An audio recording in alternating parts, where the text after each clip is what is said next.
ஐந்து கரத்தோனை போற்றி, ஆணை முகத்தானை போற்றி, மூஷிக வாகனனை போற்றி, மூலப்பரம்பொருளை போற்றி, சித்தி புத்தி விநாயக பெருமானை போற்றி. குருவே சரணம். இணையத்தால் இணையங்களுக்கு வணக்கம். இது புரட்டாசி மாத ராசி பலன். புரட்டாசி மாதம் மகர ராசிக்கு எப்படி இருக்க போகுது அப்படிங்கிறத பார்க்கலாம். அதுக்கு முன்னாடி புரட்டாசி மாதத்தில் வரக்கூடிய முக்கிய விசேஷ தினங்கள் அப்படின்னா 16ஆம் தேதி அமாவாசை, அன்றைய தினம் திதி தர்ப்பணம் கொடுப்பது சிறப்பு. 17ஆம் தேதி நவராத்திரி பூஜை ஆரம்பம். 25ஆம் தேதி சரஸ்வதி பூஜை, ஆயுத பூஜை. 26ஆம் தேதி விஜயதசமி. சரி, இது எப்படி இருக்க போகுது இந்த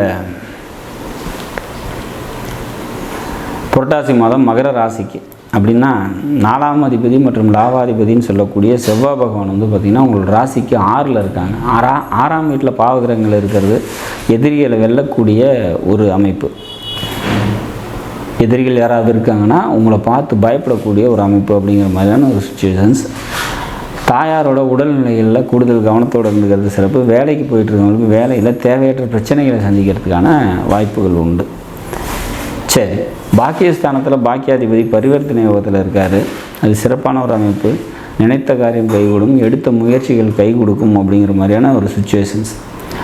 தந்தையாரால் தேவையற்ற மனக்கசப்புகள் ஏற்படுறதுக்கான வாய்ப்புகள் உண்டு. அரசாங்கம் தொடர்பான ஏதாவது முயற்சிகள் செஞ்சிட்ருக்கீங்க அப்படின்னா அதெல்லாம் கைகூடி வர்றதுக்கான வாய்ப்புகள் உண்டு அப்படிங்கிற மாதிரியான ஒரு சுச்சுவேஷன்ஸ் தான் இந்த மாதத்தை பொறுத்த வரைக்கும். சொந்த தொழில் செஞ்சிட்ருக்கவங்களுக்கு தொழில் முன்னேற்றமாக இருக்கும். வேலைக்கு போயிட்டுருக்கவங்களுக்கு வேலையில் ஒரு சில மன அழுத்தம் அதிகமாக இருக்கும் அப்படிங்கிற மாதிரியான சுச்சுவேஷன்ஸ் தான் இந்த மாதத்தை பொறுத்த வரைக்கும். சொந்த தொழில் செஞ்சிட்ருக்கவங்களுக்கு தொழில் ஆவரேஜாக போகும் அப்படிங்கிற மாதிரி. ஏன்னா உங்களோட 10ஆம் அதிபதினு சொல்லக்கூடிய சுக்கிர பகவான் நீச்ச நிலையில் இருக்காங்க. புதன் பரிவர்த்தனை ஆனதுக்கப்புறம் தான் அவருக்கு பலம் வருது அப்படிங்கிற மாதிரி சுச்சுவேஷன்ஸ். அப்போ கொஞ்சம் மிட் ரேஞ்சில் இருக்கிறதுக்கு வாய்ப்பு உண்டு.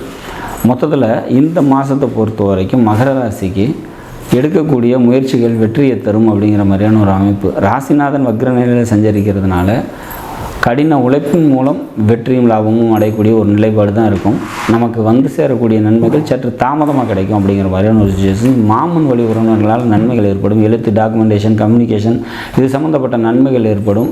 புரோக்கரேஜ் சம்மந்தப்பட்ட தொழில் செய்கிறீங்க, ரியல் எஸ்டேட் சம்மந்தப்பட்ட தொழில் செய்கிறீங்கன்னா அவங்களுக்கெல்லாம் தொழில் நல்லாயிருக்கும் அப்படிங்கிற மாதிரியான ஒரு அமைப்பு. மொத்தத்தில் இந்த மாதம் ஒரு சிறப்பான மாதமாக மகர ராசியை பொறுத்த வரைக்கும் அமையுங்கிறது மாற்று கருத்து இல்லை அப்படிங்கிற மாதிரியான ஒரு அமைப்பு. பெருமாள் வழிபாடு கூடுதல் நன்மையும் சிறப்பையும் நிச்சயமாக தரும். இந்த மகர ராசியை பொறுத்த வரைக்கும் அக்டோபர் மாதம் 1ஆம் தேதியும் 2ஆம் தேதியும் சந்திராஷ்டம தினமாக வரதுனால அன்றைய தினம் முக்கிய முடிவுகள் எடுக்காதீங்க. வெளியூர் பயணங்களை தவிர்த்துருங்க. நாடும் நாட்டு மக்களும் நலமுடன் வாழ நவகிரகங்களை வேண்டி அமைகிறேன். நன்றி, வணக்கம்.